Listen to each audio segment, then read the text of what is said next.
I'd mailed some postcards from Walla Walla, and the man at the post office asked if I was walking for spiritual reasons or if it was my job. I wondered if he thought of his job as a spiritual matter. By this point, it was clear that pushing the cart was injuring my elbows. The angle was just wrong enough to inflict a consistent, wavering pain, and I couldn't figure out what to do about it. This is Oregon Trail country. Starting in the 1840s, thousands of settlers traveled the overland wagon route from the Mississippi River to the Willamette over these mountains. Despite being far smaller than the California gold rush and the Mormon influx west of the Rockies that began only a few years later, the Oregon migration assumed enormous stature in America's national mythology, partially because it symbolized America's growth into a transcontinental empire, and partially because it made for a national story Americans were happier to tell about themselves. The gold fever, rabid military aggression, and theocratic fanaticism involved in the California and Utah migrations were easier to ascribe to the Spanish conquistadors in a finished past, while the stories of the stoic, self-sufficient Oregon Trail families were a more pious school subject for children. It's the first history I remember being taught when I was small.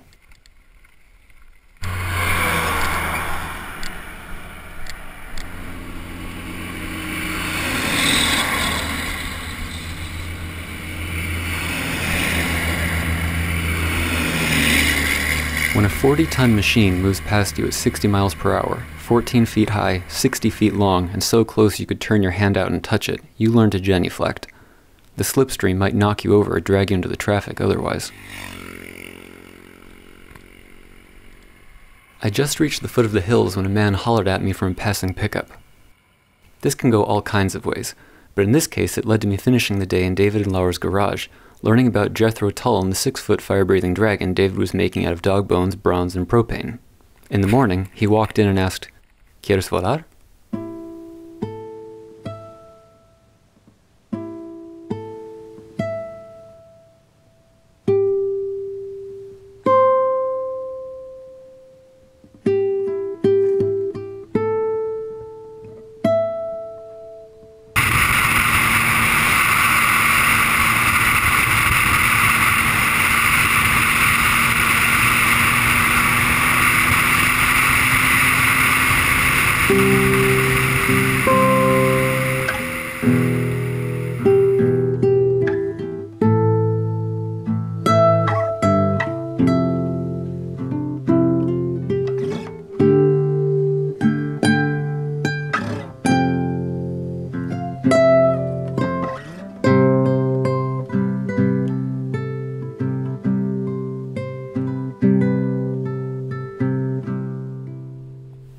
Flying's an experience, but it's just not walking.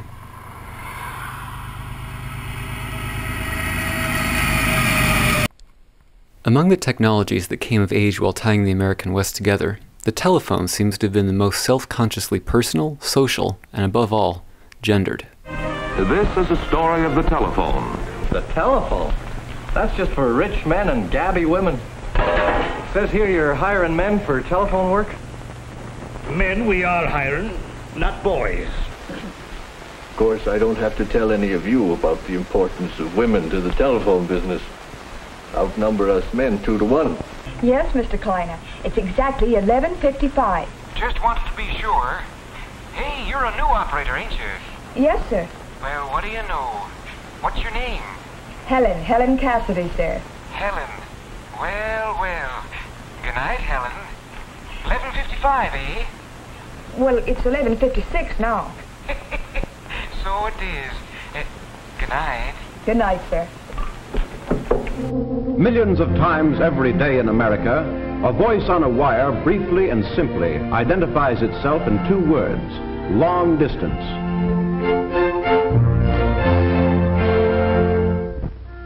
These words form one of the most familiar phrases of our language. It is a phrase that announces an unseen personality, an alert young woman who needs to know only who or where in order to make a path for speech to town or countryside over the horizon. It suggests naturally a watchful feminine presence at a switchboard and the supplementary agency that in a few seconds can select from countless routes the one that best can take this speech to faraway places. 250,000 miles of these specially equipped circuits are underground, and the lines above the ground are so extensive that no man has ever seen them all. 1 million poles parade across the landscape, bearing the graceful drapery of the cables packed with wires. Some of them march beside the rolling traffic of the highways. Other columns head straight across the fields or through the forest wilderness or over desert sands. Placed with the precision of engineering science, without which the land wires would fail in their word-bearing mission, in the telephone's conquest of time and space. Just as the cry in other days was, "Fresh horses for the stagecoach," so now must there be new energy for the electric currents. As the nation grew, the telephone system kept moving ahead, erecting new buildings, making new cable and line installations, anticipating the expansion of towns and cities and rural communities. Mrs. Larson, why all the bother to change to the dial system anyway? Wouldn't it have been simpler to keep all manual exchanges? It certainly would. But the way the codes are increasing without the dial system, there soon wouldn't be enough operators in America to take care of them all. Even as it is, we need more girls than ever before. Oh, excuse me. I've got a heavy date waiting. Goodbye, girls. Bye. Heavy date. The telephone industry's unusually warm emphasis on human resources makes its equally hot pursuit of automated technology particularly poignant. Outside the town of Union, I talked with Mark Wing, a local installer and repairman who's seen decades of this history up close. What have you seen just over the course of your life with the way phones and people using them have changed around here? When I started, phones were, well, I don't know if I want to say a necessity, but they were used for important things. Like calling a doctor or business stuff, hard things that you needed to take care of over the phone.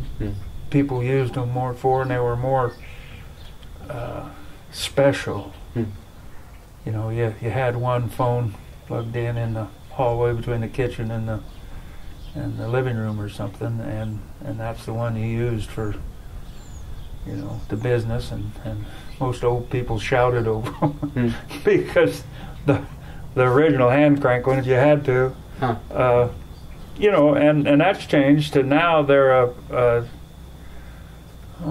more in the toy category. You know, at one time, party lines were the norm, like 10 party lines and stuff like that when they first came out in rural areas. The norm when I started was a 4-party line and a 2-party line. I can remember advising people to put in for a 2-party line because the chances are you would be the only person on line. So if you want to use the phone, you'd pick it up and listen, see if somebody's talking on it. If they were, you'd hang up and wait. If you were. Yeah, right. Yeah. If you're curious, you'll kind of figure out what they were talking about. You know, and as we morphed away from 4-party lines to private lines, which was legislatively mandated, then you needed more copper in the field, more wires. The problem through that time then was for the phone companies to have enough capacity for the local. Now, it used to be, way back when, that the big money maker was all the long distance. The long distance actually took care of what they lost in the local market. And the local market was losing. Yeah, yes. I don't think the local market ever did make a great deal of money. But the long distance, that's what they craved. And then, you know, and that's now morphed into the wireless. What used to be required to maintain the wire network? Well, what team of people did it take? We originally had here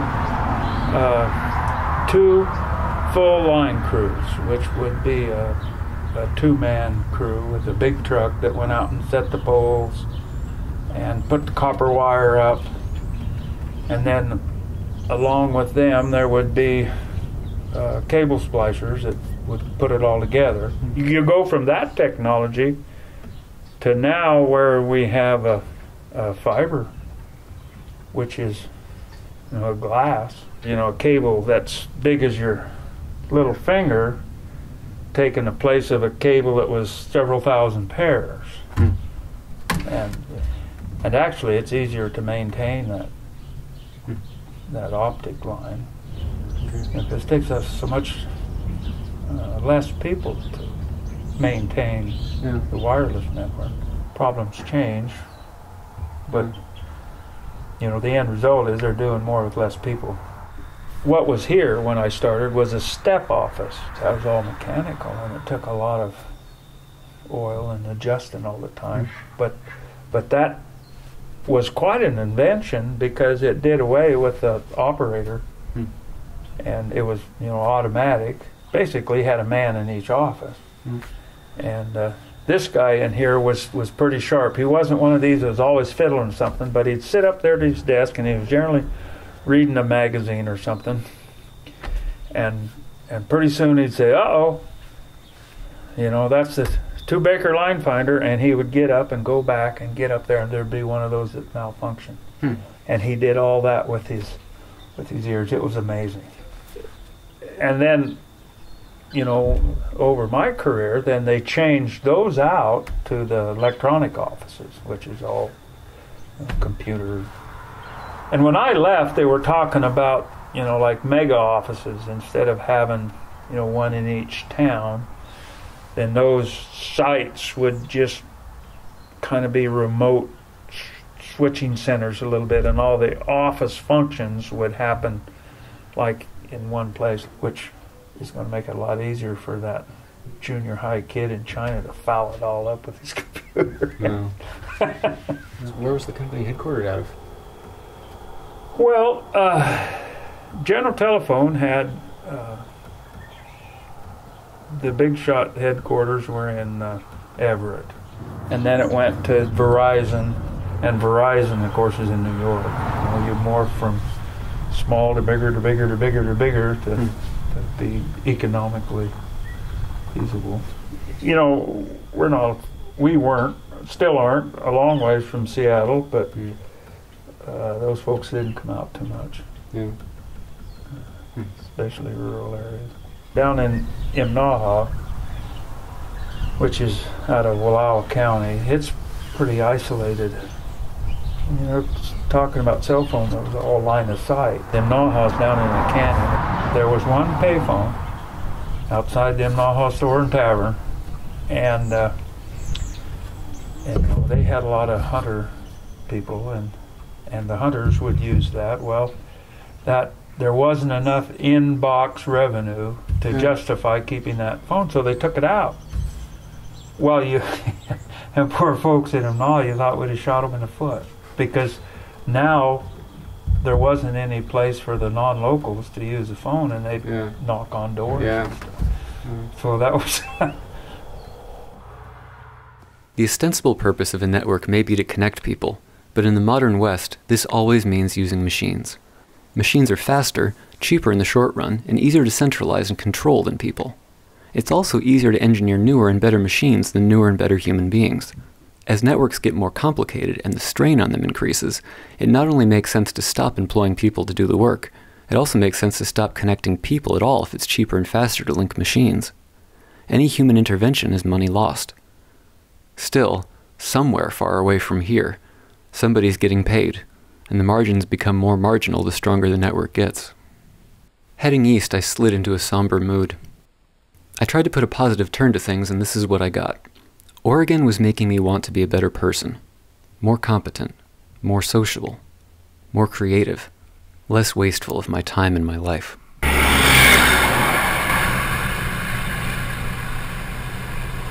This is the Powder River Canyon, and it is a particularly hairy stretch of road. There's not much of a shoulder, and it's a very soft shoulder. A whole lot of blind curves, and it's virtually all trucks. It's either pickup trucks towing horse trailers or pickup trucks with mobile homes, or as you just saw, even some big rigs. I'm glad that I've got an orange pack cover on right now, otherwise I wouldn't be too visible. This is going to go on for about 20 miles.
I found a place to camp above the road and watch the sunset.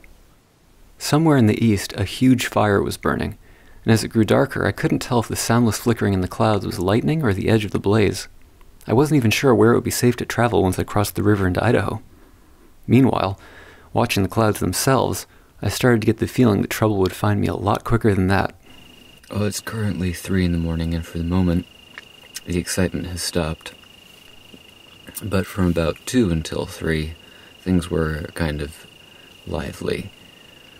There was a thunderstorm that came in, and on the ridge where I'm currently camped, there was enough soil to drive in tent pegs, so I'd had the tent guide out with rocks.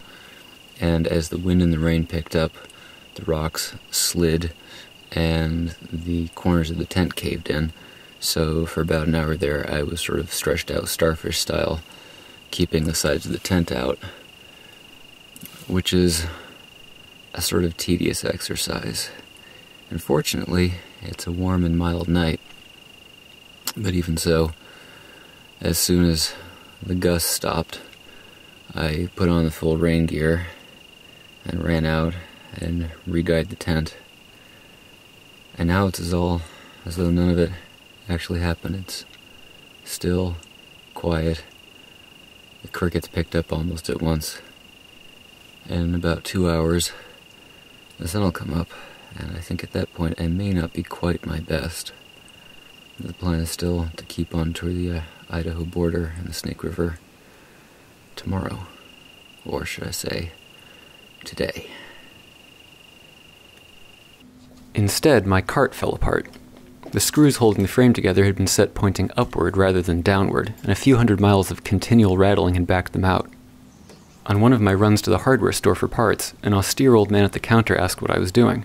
I told him I was walking across the country, and he said, "If I were dumb enough to do something like that, I'd have the sense to realize I deserved all the trouble I had." By the time I'd sorted out my cart, it was too late to keep walking, so I wound up sleeping in the yard of a local reporter.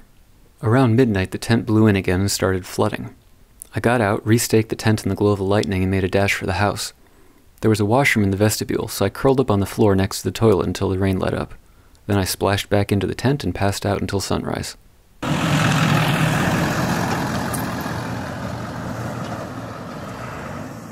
One of the interesting things about traveling is getting to a place that you've expected to see for quite a while, and then arriving to find that it looks nothing like you imagined it would.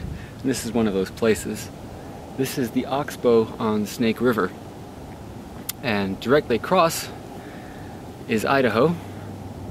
To my left is the site of the former old town of Copperfield, which was once notorious as the wickedest town in the Wild West.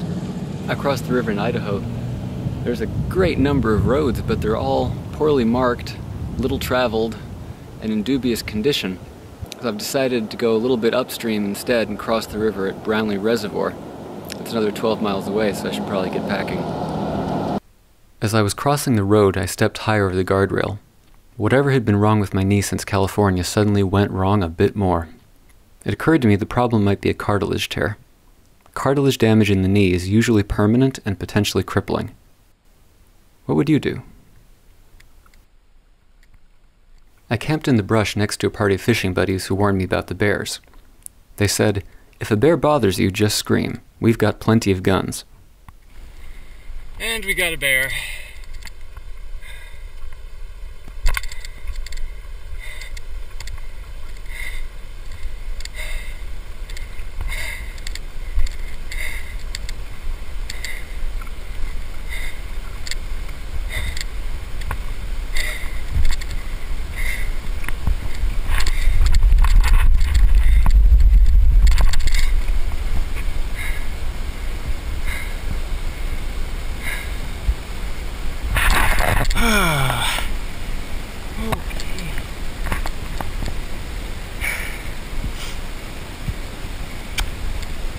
That bear was climbing a tree about 30 feet off the road and spooked when it heard me coming.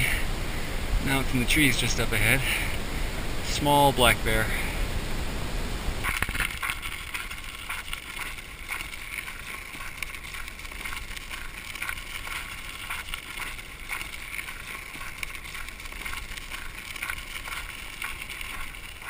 On September 8th, I saw the Rocky Mountains for the first time. A ranch hand on 4 Mile Road saw me passing and let me camp in his yard. Over dinner, he showed me a collection of stone arrowheads from the spring behind the house. Judging by the rock, one of them had traveled all the way from California. He didn't know what tribe had left them at the spring, or even what millennium they came from. He wound up falling asleep on the couch watching the 24-hour infotainment channel. Once he dated a woman from Hawaii online, but when she visited, things didn't work out. After dinner, he went to the phone with a glass of wine and had a halting conversation that made the night outside seem infinite. He was 56.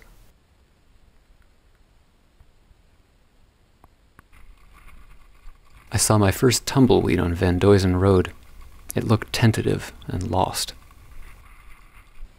You pull into town in the dark. The bridge is out. You're on the wrong side of the river. You wind up the guest of a flamenco guitarist living in a cob house on the corner of a field. Something's wrong with your left foot. Something's wrong with your hands. Something's wrong with your knee. You decide to name the cart Hinayana, the lesser vehicle. You don't know what to do. Leaving Emmett, Google Maps sent me to a bridge that wasn't there. Then it took me to the top of a hill and told me to follow a line of electrical poles over a barbed wire fence through an empty field.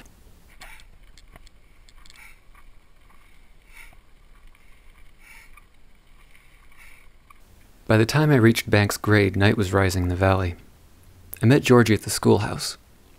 It was filled with warm light, calligraphy, pieces of chairs and bright green curtains, musical instruments, pears in boxes, a big red couch, industrial sewing machines and stacks of cloth. There was a clawfoot bathtub and an outdoor shower. Once she had to chase off some bears that were stalking the chickens. Georgie's interested in bacteria. She said, "I don't see how we can think of ourselves as autonomous beings when each of us is such a complicated community." She said sometimes she looks around a place she finds familiar, as though she's seeing it for the first time. Once, the other side of the valley was burning, and the fire warden came in the middle of the night to tell her to pack, but the fire didn't cross the river and the house survived.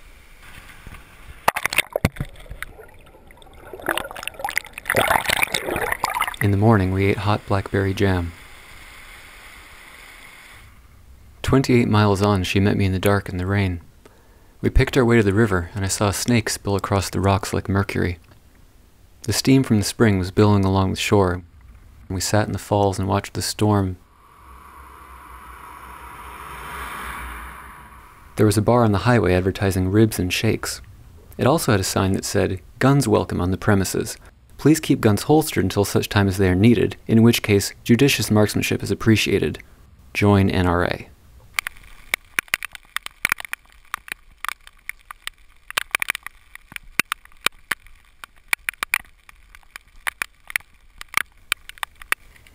There was a bar on the highway advertising burgers. I was wringing out my shirt in the doorway when the cook stepped out in his break. He told me about his hitchhiking days. Once, he and a friend stayed for a week at the house of a woman who worked for the district attorney in a small town in the Colorado Rockies. He said, "Coke, alcohol, orgies, it was crazy. Everything you hear about lawyers. Too much money." When he was 16, he got caught shoplifting beer in a town called Weed. He said, "It was a good thing that I left, even if it was to prison." Among his coworkers at the bar were a young Lithuanian couple nearing the end of their work visas. How they wound up in a roadside bar in the Rockies seemed a little confused, but they came to America looking for work, and this is where they found it.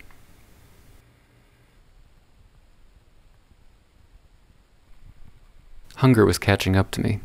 I told myself I would never wind up on a diet of cornflakes, almonds, and cranberries again. This being the American West, I suppose nothing really ever happens by small degrees. Good morning. It is a lovely, bright, sunny, near noon here on Highway 21 in Idaho, heading toward Stanley. These are the smelly socks to my left. These are the rings of black shoe dye that the rain last night washed out of my shoes and onto my ankles. And this is where the callus at the end of my right middle toe has dissolved and fallen off.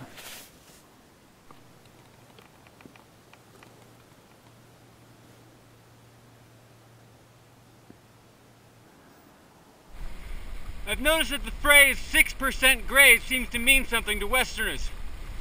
That's what they told me in Richland the grade was between there and halfway. And that's also what I was told at the bottom of this hill. There'll be a 6% grade for the next several miles. Well, there's nothing like marching for miles and hours up a 6% grade into what looks like a thunderstorm that's just waiting to happen. Somehow, it stayed dry. I camped in the trees at Banner Summit, dancing in circles in the moonlight and dreaming of bears.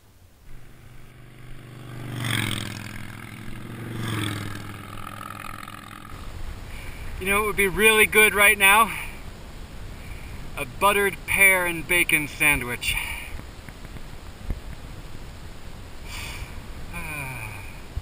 At this point, a passing truck pulled over and stopped on the side of the road. The driver got out and handed me cheese, an apple, and salami. She told me she'd walked across Colorado herself, so she understood.